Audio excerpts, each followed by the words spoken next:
I'm wondering if you can comment on how important it is to Americans that they are viewed more favorably in the world. Does it make a difference to them? To whom are you addressing that question? You.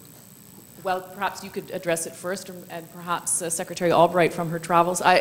Whoever feels like they'd like to comment. Well, we've seen for some time the United States feeling that restoring America's close relationships between the U.S. and allies was a very important foreign policy goal. This can only, I think, can only be seen as good news to most Americans. I might add that Barack Obama's approval ratings with regard to foreign policy at this point are markedly higher than his approval ratings with respect to most domestic policies, and this is probably part of that.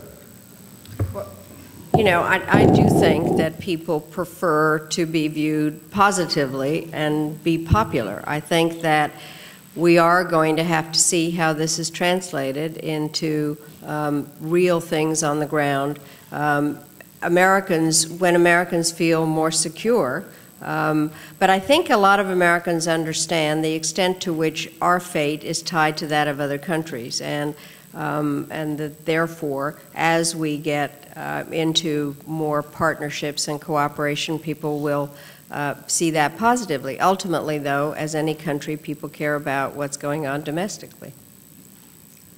Senator Danforth, you want to respond to that? Well, it's nice to be popular. Everybody likes to be popular. And we want our country to be popular. And I think we like it when, you know, when the president or then still Senator Obama makes a speech in Germany and there are hundreds of thousands or millions, whatever the number was, of people listening. That's terrific. You'd rather have people cheer you than throw eggs at you. But I think this gets beyond feeling. I mean, take Guantanamo. I mean, maybe it made us unpopular today, and surely it did. I'm sure Guantanamo is unpopular. But what are we supposed to do with these people? I mean, do we just let them go? And so where's the help from the rest of the world? Where are people? They're not going to take them. So that's my whole point. I mean, it's not that the popularity is bad. It's wonderful. But where do we go from here? And if the popularity is based more on a more passive and less assertive approach, then what do we do in the real world of terror and rogue states? There's a question back here. Tell us your name and to whom you're addressing the question. My name is Madeleine. I'm with the South African Broadcasting Corporation. I want to ask just one quick question, but just a very small comment about the president's popularity. I mean, I agree with you totally. He's very popular where I come from.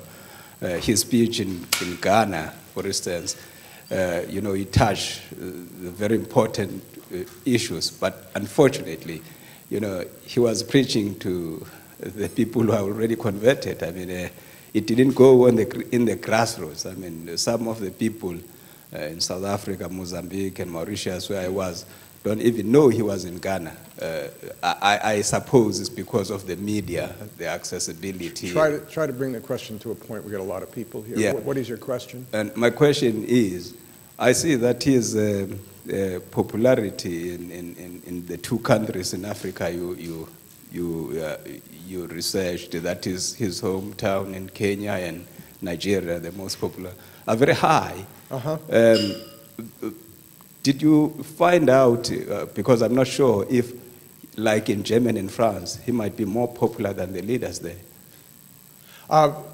We did not do that. We hope in future surveys to broaden our coverage of Africa, and periodically we've done as many as 15 African countries, and we did not compare Obama's popularity to the popularity of the leadership of these countries as we did in Western Europe. But again, we're going to do a lot more research in Africa and other places over time.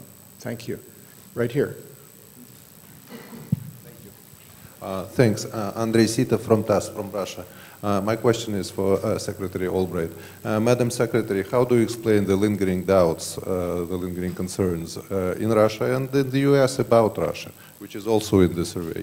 And what does it tell you about the future of our relations, especially in the effort to reset the relationship? And also, if you could, I apologize, this is a sort of a parochial question, but my broader question is, can you explain to us what is your view of the new approach of Secretary Clinton, who now describes a quote-unquote multi-partner world as opposed to the multipolar world? Thank you. On the issue of U.S.-Russia relations, I think that, again, you can't snap your fingers and have something be totally different. We have had a very long adversarial relationship with Russia throughout the Cold War, and there was a real attempt in the 90s to change that and to have a respectful interaction with the Russians. What I have seen in my own dealings is that there is a lack of trust between the U.S. and Russia for a number of different reasons, and that when President Obama and Vice President Biden have spoken about the reset, it is in order to develop, I think, a pragmatic relationship between two very important countries. I think that it is true in at least what I've seen of Russian polling is that basically the younger generation in Russia is actually quite distrustful of the United States. And I also think that President Obama's approach when he was in Moscow was one in which he did what he does in other countries. I mean, he tells it like it is. And his appearance at the New Economic School, I think, explained where he wanted the relationship to go.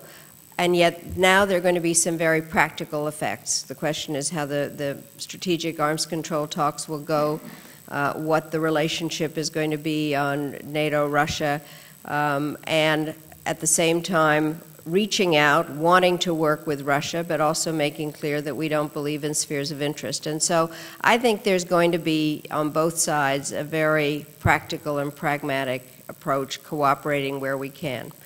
On the Secretary Clinton question, I think that this has to do with the way that the United States believes that we should be operating in the 21st century, that there are issues that cannot be dealt with by any country by itself, and that partnerships are needed, and that this is not, the way Secretary Clinton put it, we are not in the 19th century of a concert of powers, and we are not in the 20th century of a balance of powers, which kind of is the multipolar view, much more in terms of multi-partnerships where there has to be cooperation in order to resolve global warming or nuclear proliferation or world hunger. And it's a very practical approach, and that's the way I see it, and that's why these numbers in terms of President Obama's popularity, when people know that he is into a multilateral approach, is useful. And I would just make the following statement, is we have to remember it is July 23rd. He has been in office 6 months and 2 days. And has, I think that there is no way that one can undo the effects of the last 8 years that quickly, and that the reason that I'm encouraged, one is I'm an optimist, is that basically it provides a great basis for changing. It is not, you know, when we do this again in 8 years, we'll see where we are. But I think that at the moment, this is a very encouraging set of numbers, with some warning signs that are out there that need to be considered. I think the Afghan issue and the lack of support for that is something that obviously has to be taken into account.